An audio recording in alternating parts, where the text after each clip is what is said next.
we maintain a couple of Linux distributions, CentOS 6.7, Red Hat 6.7, and Ubuntu. And then we have cluster or we have Community Edition and Enterprise Edition. And that's all the distributions we can handle as a small company. Like queuing is like already a nightmare. And if we added Windows in, it would add like a whole nother like um, order of magnitude to our nightmare QA situation.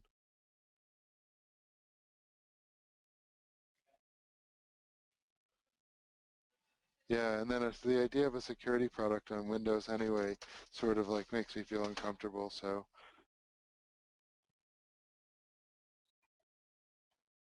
um, yeah.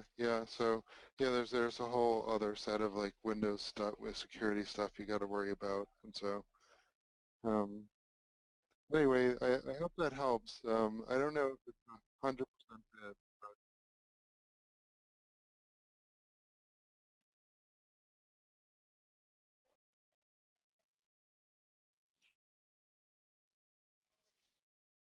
Well, remember they have an agenda, and their agenda is get everybody to Azure AD. Um, so, it used to be they were afraid of antitrust, and now they're not, and it's just like they're just going all out, like trying to push you in one direction and using whatever ways they have to do it, like tying Windows operating system to Azure AD.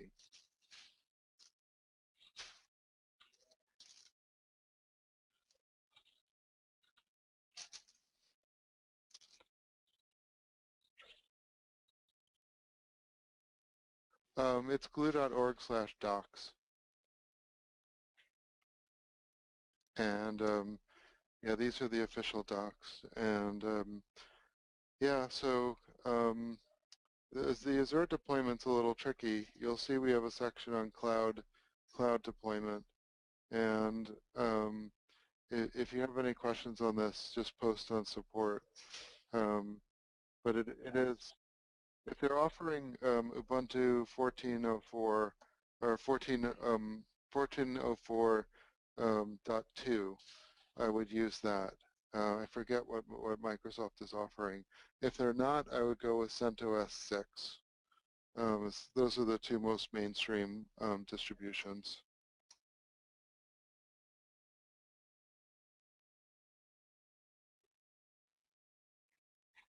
In Austin. Yeah, I'm in Austin. The Gluu is all over the place. So we have people in Indonesia, um, let's see, Philippines, Bangladesh, India, Pakistan, Belarus, Ukraine, Armenia, um, Finland, Uruguay, Argentina, Bolivia, U.S. Well, not for some time, I don't think.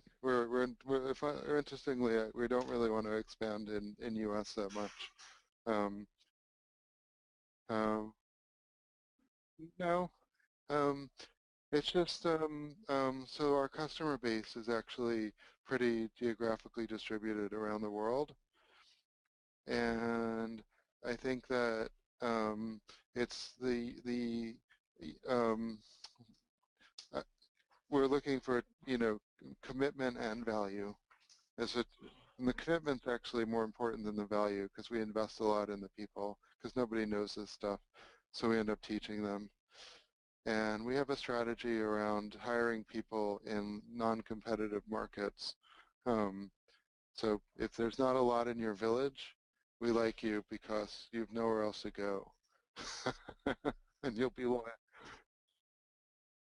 Um, and so that's sort of been the strategy with hiring is like if I hire people who are going to stay and in less competitive markets, and in so places like the U.S., it's very competitive. We were hiring people here, and we were getting hired away by T-Mobile and Alcatel-Lucent, and we were like, oh, forget it. You know, we can we'd rather pay you above market rates somewhere else than fair market rate in the U.S., where somebody else might come in and pay you above market rate, and then we lost 3 years of investment. So,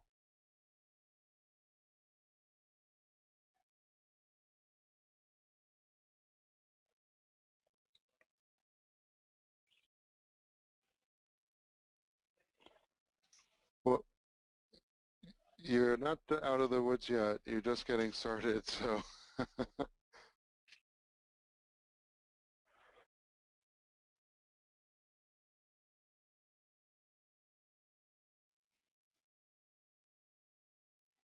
it might just work.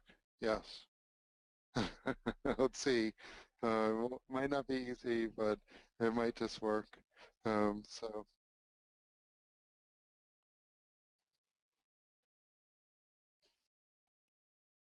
um, well, I don't know that we've ever, normally we connect the interception script to a Simba.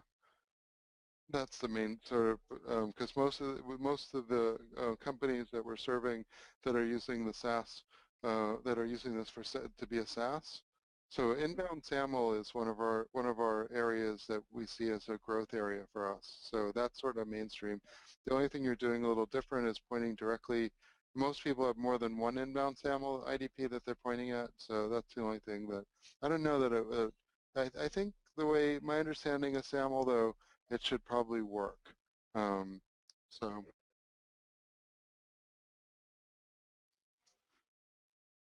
yeah, if it doesn't work, post on support, and we'll take a look at it and see if we can help. Um, so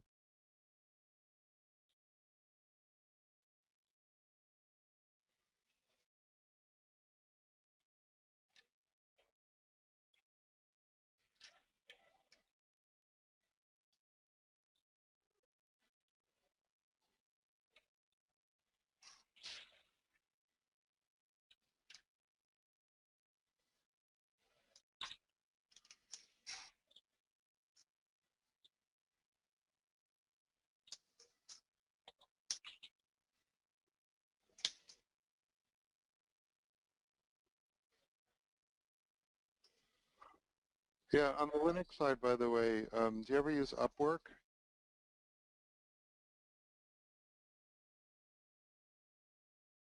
Yeah, so we do a lot of recruiting on this, and you could probably get a Linux admin for like 15 bucks an hour, and yeah.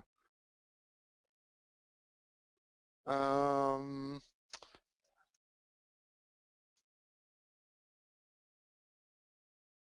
I would just post the requirement and see who answers.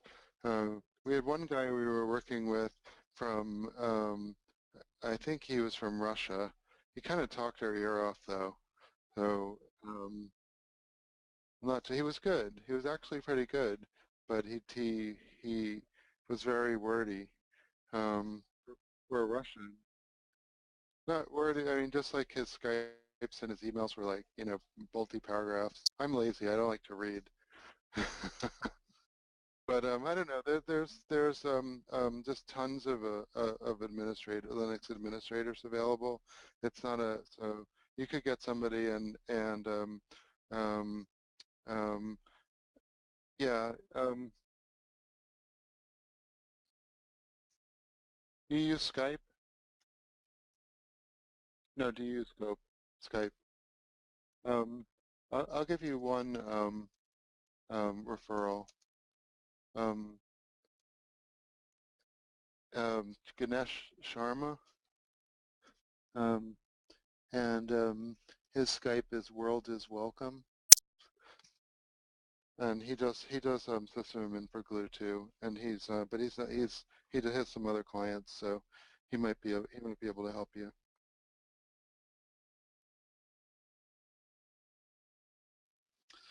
Yeah, he'll definitely know how to deploy the Glue server. That much I can tell you. Yeah.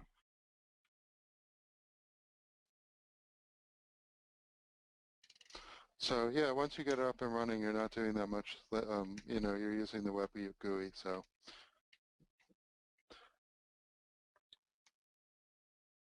All right, Kevin. Well, good luck with it, and if you ever run into Nathan Doors, tell him we said hello, and he should use the Glue server. So, okay. All right. Good luck with your project. No problem. Okay. Bye bye.